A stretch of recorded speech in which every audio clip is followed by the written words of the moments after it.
నమస్తే, welcome to our channel. నేను ఆదిత్య. వైఎస్ఆర్సీపీ అధికారంలో ఉన్నప్పుడు అధికారం ఉందన్న అహంకారంతో గనుల మాజీ డైరెక్టర్ విజి వెంకటరెడ్డి చేసినటువంటి అక్రమాలు, దందాలు ఒక్కొక్కటిగా వెలుగులోకి వస్తున్నాయి. ఇక ప్రస్తుతాన్ని ఈ విషయాన్ని సీరియస్గా తీసుకున్నటువంటి రాష్ట్ర ప్రభుత్వం ఆయన్ని పోలీసులకు పట్టుకునే ప్రయత్నాల్లో భాగంగా ప్రస్తుతానికి ఆయన పరారీలో ఉన్నట్టు ఒక వార్త వినిపిస్తుంది. అది కూడా సముద్ర మార్గాన విదేశాలకు వెళ్ళిపోయినట్టు ఒక వార్త వినిపిస్తుంది. మరి ఈ అంశం గురించి మాట్లాడడానికి ప్రస్తుతానికి మనతో పాటు స్టూడియోలో ఉన్నారు ప్రముఖ పొలిటికల్ అనలిస్ట్ అంకంరావు గారు. సార్ని అడిగి మరిన్ని విషయాలు తెలుసుకుందాం. సార్ నమస్కారం. సార్ నమస్తే. మాజీ గనుల డైరెక్టర్ విజి వెంకటరెడ్డి చేసినటువంటి అక్రమాలు ఒక్కొక్కటిగా వెలుగులోకి వస్తున్నాయి. ఇక ప్రస్తుతానికి ఆయన కోసం పోలీసులు గాలింపు అయితే చేపట్టారు. మరి ఆయన సముద్ర మార్గాన విదేశాలకు వెళ్ళిపోయినట్టు ఒక వార్త వినిపిస్తుంది. మరి ఇందులో ఎంతవరకు వాస్తవం ఉండొచ్చు? వాస్తవమే, ఇందుట్లో వినిపించేది ఏముంది, వాస్తవమే. అతను పరారీలో ఉన్నాడు, ఎక్కడ ఉన్నాడో తెలియదు. అతను ఎన్నికల ఫలితాలు వెలువడిన తర్వాత చంద్రబాబు నాయుడు గారు అధికారం చేపట్టబోయే ముందు రోజు వెళ్ళాడని చెప్పి మనకు అందుతున్నటువంటి సమాచారం. అసలు వెంకటరెడ్డి ఒక్కడే చేశాడు. అవి ఏ పెద్దల సహకారం లేకుండా, ప్రజాప్రతినిధుల సహకారం లేకుండా ఈ గనుల యొక్క ఇప్పుడు ఆయన చెప్తున్నటువంటి దోపిడీ విధానం అంతా చూసిన తర్వాత ప్రభుత్వ పెద్దలు చెప్తున్నట్టు, లేకపోతే ఆ రోజు ప్రతిపక్షంలో ఉన్న వాళ్ళు అతని మీద మోపినటువంటి అభియోగాలను దృష్టిలో పెట్టుకొని చూస్తే అతను ఒక్కడే చేయలేదు కదా. ఇది అతన్ని కావాలని ఏరి కోరి ఆ శాఖకి పెట్టుకున్నదే. అది పై వాళ్ళ మాటలు ఏది చెప్తే అది అతను చేయాలని, ఎవరికి ఇవ్వాలంటే వాళ్ళకి సంతకాలు పెట్టాలి. అతను పలానాళ్ళకి లబ్ధి చేకూర్చే విధంగా చేయమంటే అన్ని అనుమతులు లేకపోయినా అన్నిటికీ విరుద్ధంగా వాళ్ళకి ఎలాంటి చేయాలో అన్నిటినీ తోసిపుచ్చి చట్టాలను ఉల్లంఘించేసి వాళ్ళకి అనుమతులు ఇవ్వటం జరిగింది కదా వెంకటరెడ్డి. అంటే అతను ఒక్కడే చేసింది కాదు కదా ఇది.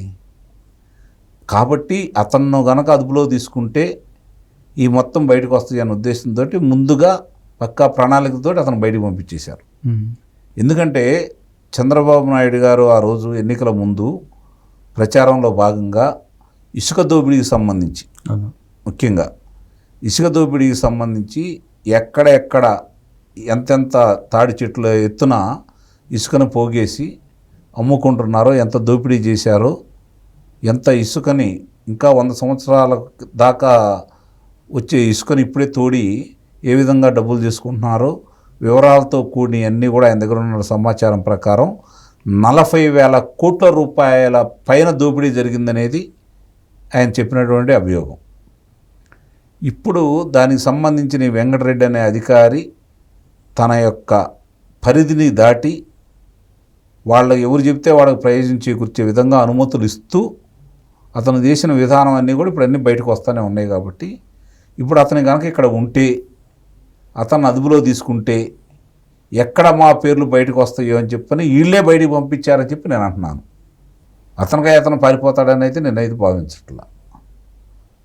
కాబట్టి ఇది ఇతను చేసినటువంటి ఒక్కొక్క అంటే సహజ వనరులకు సంబంధించి దోపిడీకి సహకరించిన విధానం అయితే ఏదైతే ఉందో, ఎక్కడికి వెళ్ళినా సరే, ఏ ప్రాంతానికి వెళ్ళినా సరే చాలా స్పష్టంగా దాని ప్రభావం ఈరోజు కనపడుతూనే ఉంది. ముఖ్యంగా నిన్న జరిగినటువంటి విజయవాడ వరదలు చూసుకోవచ్చు. ఎంత ఆ బుడమేరుకు సంబంధించినటువంటి కట్టల బలహీనంగా ఉండటానికి కారణం మట్టి కూడా, కట్టలకు ఉన్న మట్టిని కూడా తీసుకెళ్లారనేది ఒక అభియోగం. అందుకనే బలహీనపడిపోయి ఈరోజు కట్టలు తెగి ఇప్పుడు వస్తున్న అనుమానం ఏంటంటే కట్టలు తెగినయ్యా, కావాలని వీళ్ళు కూడా తెంచారా అంటే బలహీనంగా కూడా తెగినాయి అనేది ఎక్కువ మంది చెబుతున్నటువంటి మాట. మరి అలాగే అతను ఎక్కడ పట్టినా, ఏ ప్రాంతానికి వెళ్ళినా, ముఖ్యంగా అటవీకి వెళ్ళినా లేకపోతే ఎక్కడికి వెళ్ళినా కూడా అక్కడ ఉన్నటువంటి ఒకటేంటి సోమిరెడ్డి చంద్రమోహన్ రెడ్డి గారు ఆ రోజు అక్కడ ఉన్నటువంటి మంత్రి గారి మీద చాలా వివరంతో కూడినటువంటి అన్నీ కూడా ఎక్కడ ఏ విధంగా చేస్తున్నారని చెప్తే, మరి ఆయన్ని ఏ విధంగా ఎత్తుకొని తీసుకెళ్ళి కారులో పెట్టేసి ఆయన ఎంత ఆ వయసుకు కానీ ఆయన హోదాకు కానీ గౌరవం ఇవ్వకుండా ఎంత నిర్దాక్షిణ్యంగా వ్యవహరించారో చూస్తూనే ఉన్నాం కదా. అలాగే అన్ని చోట్ల కూడా ఒకటనేది ఏముంది, ఎంత గనుల దోపిడీ జరిగిందో, సహజ వనరుల దోపిడీ జరిగిందో లెక్కలు చూస్తూ ఉంటే భయం పడుతూ ఉంది. అసలు ఇన్ని లక్షల కోట్ల రూపాయలు వీళ్ళు దోచుకున్నారు ప్రజాధనాన్ని. దానితో ఇప్పుడు పర్యావరణానికి ఎంత ముప్పు వాటిల్లింది చూస్తూనే ఉన్నాం కదా. దీనికి బాధ్యులు ఎవరు? ఇలా ధనదోపిడీకి దాహానికి అంతు పొంతు ఎక్కడ? ఏమైపోవాలి ఇలా జరిగితే? ఏ ప్రభుత్వ పెద్దలు వచ్చినా ఇలాంటి వాటిని ప్రోత్సహిస్తూ ఉంటే అసలు రేపు పొద్దున ప్రజలేంటి, ప్రకృతి ఏంటి, ఈ విపత్తులు ఏంటి ఒకసారి కనుక ఆలోచించుకుంటుంటే భయం వేస్తూ ఉంది. మత్తు పదార్థాలు, యువకులు మత్తు పదార్థాలకు బానిసలు చేశారు. గంజాయిని ఆదాయ పంటగా మార్చేశారు. ఈరోజు ఆంధ్ర రాష్ట్ర పంటగా మార్చేశారు. నకిలీ మద్యం ద్వారా ఎన్నో లక్షల మందికి అనారోగ్యం పాలు చేశారు. మద్యం టాపిక్ వచ్చింది కాబట్టి అడుగుతున్నాను సార్. వాస్తవరెడ్డి కూడా కనిపించకుండా పోయినట్టున్నారు. వాసుదేవరెడ్డిని అదుపులో తీసుకున్నారు కదా. ఓకే. బెంగళూరులో అదుపులో తీసుకున్నారు కదా. ఓకే. బెంగళూరులో ఎందుకు దొరికాడు? యలహంక ప్యాలెస్ దగ్గర. అంటే దీనికి ఆ ప్రభుత్వంలో ఎవరైతే ప్రభుత్వ పెద్దలకి, ప్రభుత్వ అధినేతకి సహకరించి ఈ దోపిడీకి, దొంగతనాలకి సహకరించిన అధికారులందరూ కూడా వాళ్ళే తీసుకుని వెళ్ళి అక్కడ పెట్టారనేది అభిప్రాయం. వాస్తవాలు కూడా కనపడతా ఉన్నాయి, జరుగుతున్నాయి. ఇప్పుడు ఒక భయం ఏందయ్యా అంటే కొంతమంది ఇప్పుడు తప్పించుకొని తిరుగుతున్నారు కదా, వాళ్ళందరినీ అక్కడే ఉన్నారనేది ఒక అభియోగం. అక్కడైతే ఎవరు వెళ్ళలేని పరిస్థితి కాబట్టి అక్కడే ఉంచి వాళ్ళని కాపాడుతున్నారనేది బలమైన అభియోగం. అసలు కొంతమంది జీవించి ఉండారా లేదా ఈ కుంభకోణాలకు సంబంధించి ఇది ఒక అనుమానం కూడా ఏర్పడతా ఉంది.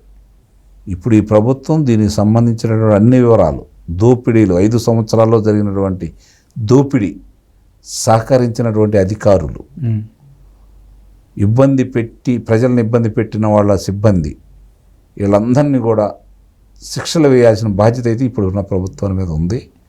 అదేవిధంగానే ముందుకు వెళ్తారని అయితే భావిస్తున్నాం, చూస్తున్న కొన్ని చర్యలు చూస్తూ ఉంటే.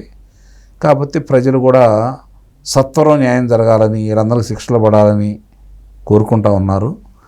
సరే, అది వాళ్ళు అంతకుముందు చేసినట్లుగానే చేయాలి, ఎందుకు చేయరు, వీళ్ళ మీద అభియోగాలు ఉన్నాయి కానీ అనుకుంటున్నారు. కానీ కొంత ఆలోచించుకోవాలి.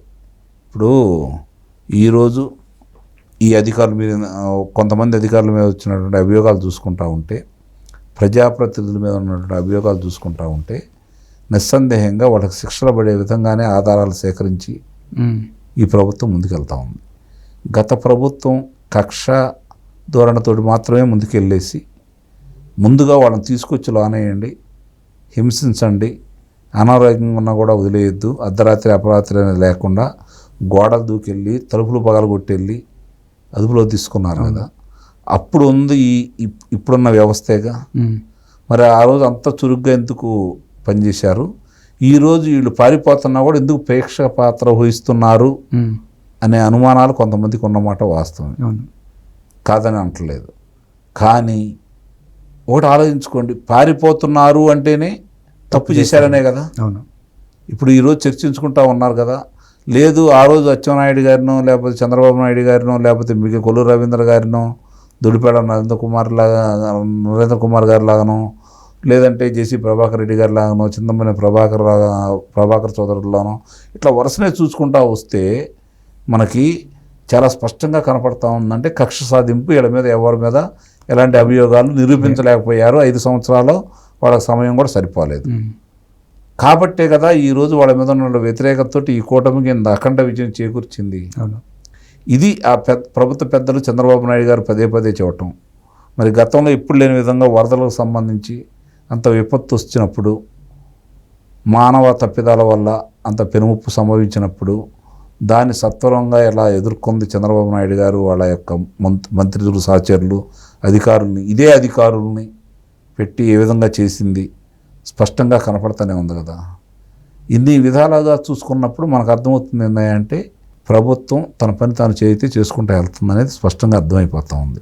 కాకపోతే ప్రజల కోరిక సత్వరం న్యాయం జరగాల. ఆ రోజు ఇంత హింస చేసిన వాడికి, దుర్మార్గంగా చేసిన వాళ్ళకి ఏమన్నా వీళ్ళు కూడా అలానే తీసుకొచ్చేసి బడిత పూజ చేయాలని వారు కోరుకోవడంలో తప్పు అయితే లేదు.